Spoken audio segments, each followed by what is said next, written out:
ហ្នឹងគឺជាភាសារបស់ជនជាតិហាវ៉ៃតែមានន័យថាជំរាបសួរសួស្តីឲ្យខ្ញុំពេលនេះជំរាបសួរសួស្តីអ្នកទាំងអស់គ្នាសុខសប្បាយថ្ងៃនេះខ្ញុំមានកិត្តិយសចង់បង្ហាញវីដេអូខ្លីមួយដែលនៅទីនេះគេឃើញសមុទ្រច្រើនមែនទែនគេឃើញនោះវាកើមានជាទេសចរច្រើនមែនទែនពីព្រោះថ្ងៃនេះគឺមិនឆ្ងាយសុខសាអាទិត្យយើងកាន់តែច្រើនអញ្ចឹងទៅ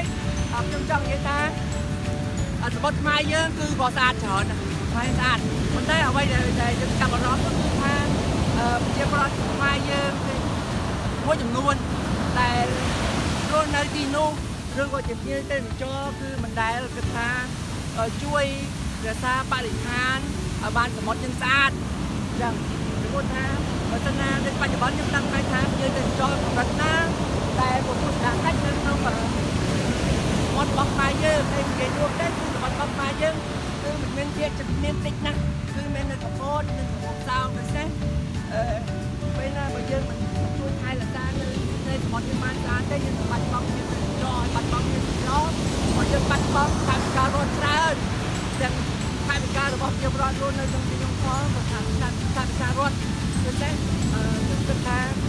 ចាំបាច់ណាស់ដែលជាប្រវត្តិខ្មែរយើងជួយថែរក្សាសមុទ្ររបស់យើងហើយជាពិសេសអ្នកដែលមានលុយច្រើនសូមជួយតាមថែរក្សាសមុទ្ររបស់យើងឲ្យបានល្អសូមបំផ្លាញសមុទ្រធម្មជាតិហើយនឹងកែប្រវ័ញ្ចសមុទ្រធម្មជាតិរបស់ខ្មែរយើងព្រោះថាម្នាក់ពីរនាក់បំផ្លាញដូចចាក់ដីឬក៏បង្ហូរទឹកលូចូលសមុទ្រទឹកនេះនឹងនាំឲ្យខូចបរិស្ថានរបស់យើងនាំឲ្យកាត់បន្ថយភាពទេសចរហើយពេលកាត់បន្ថយភាពទេសចរទៅយើងដឹងស្រាប់ហើយទេសចរវិស័យទេសចរគឺវិស័យដែល